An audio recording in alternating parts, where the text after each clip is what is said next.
Come with us as we prepare to enter an existing silver mine in the Silver Reef mining district near the city of St. George, Utah. The tour you are about to see was produced by the volunteers of the Silver Reef Museum in the town of Leeds. The mines of Silver Reef were predominantly located on the White Reef and the Buckeye Reef, including Tecumseh Hill, which are all pointed out here, as well as the location of the Silver Reef Museum. These reefs are located on the west side of the Virgin Anticline, and as you can see, these rock layers are tilted upwards approximately 30 degrees from their original horizontal position. This is Springdale, Utah, at the mouth of Zion Canyon. Although no silver was found here, the layer of rock containing the silver in our mine is named Springdale Sandstone. Its distinctive short cliffs are exposed above and all around this small town, as well as extending into Zion National Park as seen here. In the early 1870s, it was widely believed that finding silver in sandstone was impossible until profitable ore was shipped to Salt Lake City in 1875. That silver was found in the same layer of rock, Springdale Sandstone, which makes up the White and Buckeye Reefs. As we tour the mine, keep in mind that it was developed during the silver mining boom of the late 1870s and early 1880s, so most of what you'll see is from that era. You'll also see evidence of mining work that was done after that time. We're looking at the outside of the mine. Let's zoom in into the mine's main entrance. This is a model of all the mine's tunnels. From this perspective, some people think it looks like an ant farm. And here is a model of the mine that you can hold in your hand. We'll refer to this model a few times during the tour. When you visit the Silver Reef Museum, this model is on display. We begin our tour in the entry tunnel. It's fairly level here because this is where loaded ore cars on rails exited the mine. The height of many of the tunnels in this particular mine is about 8 feet, which is just high enough for the mules to not hit their heads. Notice this diagram here in the upper right. It represents a two-dimensional map, like a floor plan, of all the tunnels inside the mine. The red dot points out where we are located along the tour. You'll see the red dot move as we travel through the various tunnels and shafts inside the mine. Now you're going to hear a former mining engineer explain the details about this old silver mine. He has actually walked through all of these tunnels. We are now inside the mine. On the left, we are passing a vertical shaft. This shaft connects to a declining tunnel that was dug to access lower levels of the mine, which we will see later. This shaft provided access for materials, compressed air piping, and ventilation for that part of the mine. We are proceeding into the mine until we reach a major intersection called a crosscut tunnel. This type of tunnel is used to connect other sections of the mine. It is also where the entry tunnel has intersected the ore seam. From there, the miners followed the seam to the left and right. As we turn left, we are faced with a headframe, which is used to dump ore cars from the decline shaft that we are about to enter. The cars were one-tonners, pulled by mules, and were dumped into empty cars passing underneath the frame. Those ore cars were then pulled outside to a waiting wagon that would take the ore to a mill. Traveling down the decline shaft, following the ore seam, we noticed some rubble on the floor.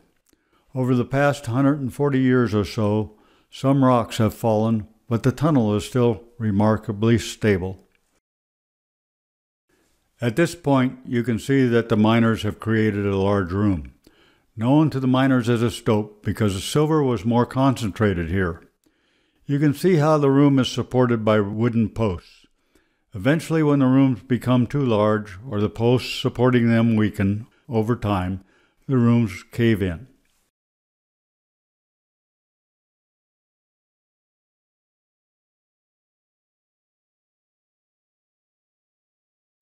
Even though the decline shaft continues in front of us to below the valley floor, we will not venture past the safety of our tunnel.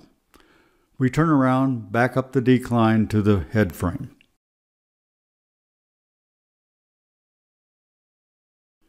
At the head frame, we turn left and proceed through the crosscut tunnel, still following the ore seam. We see rooms gouged from the sides of the crosscut tunnel, where isolated seams of ore were worth mining.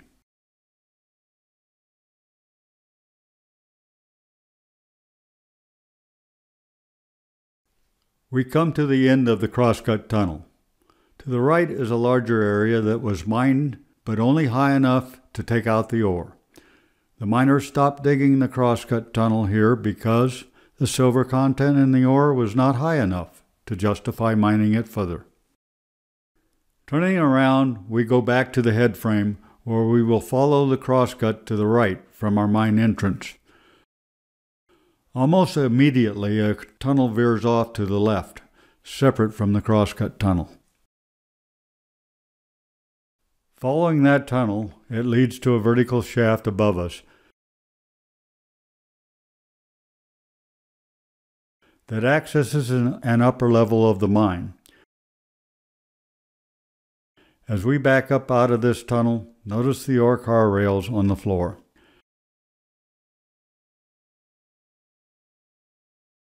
Back in the crosscut tunnel, we see pockets on both sides where miners also removed ore.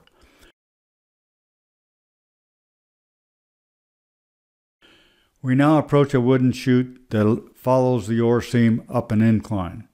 As we pass the chute, notice the ladderway alongside it that was used to access mining areas above the crosscut tunnel. Miners would mine areas where the ore seams were profitable and use gravity to send ore down the chute into a waiting ore car. This mining method was called stoping. It was always easier to mine ore this way, rather than needing to hoist the ore up to the ore cars. Continuing down the crosscut tunnel, we'll take a quick look back. Now we'll turn back around and proceed to the end of the crosscut. Here we'll turn left and look up an inclined shaft that follows the ore seam. At this spot we see darker seams in the sandstone. These seams are where the silver-bearing ore is found. Actual silver content would be determined by sampling the ore zone and having the sample assayed. Samples were taken often to make sure the ore was worth mining. The seams were not consistent or continuous. In some locations they were much thicker, so as the seams came and went, so did the mines. As we turn around to exit, we pass a wooden sample collector that was used to funnel an ore sample into a bag. The miner would use a pick to chip a groove in the mine wall where mining was occurring, with a sample collector below collecting the chips. This sample would be taken to an assayer to determine the estimated value of the ore to be mined. As we approach the wooden chute again, notice on the right how the broken rock was obviously been stacked to support the ladderway and stabilize the opening. Just before we reach the entry tunnel, you'll notice we are higher than the tunnel below. The rails from the crosscut stopped here, and the ore was dumped into empty cars in the tunnel below, waiting to be hauled outside. We leave the crosscut tunnel, turn left into the entry tunnel, and pass the head frame as we go back to the entrance.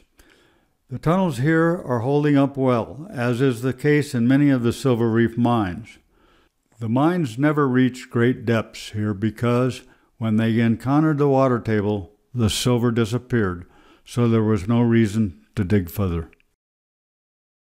Now that we have exited the mine, we remind everyone that for public safety, the mines in Silver Reef Mining District have been closed by the Utah Division of Oil, Gas, and Mining.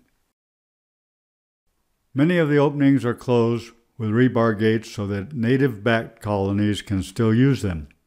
Open underground mines present many potential risks, including unstable ground and unknown air quality.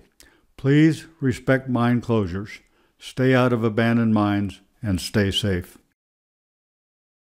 We hope you enjoyed the tour of this old silver mine.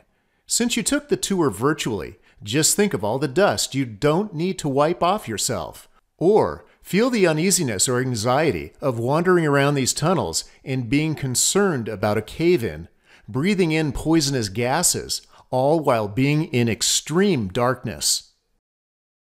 If you enjoyed this type of informational video tour and would like to see more of them, please help us by contacting us through our website at silverreef.org.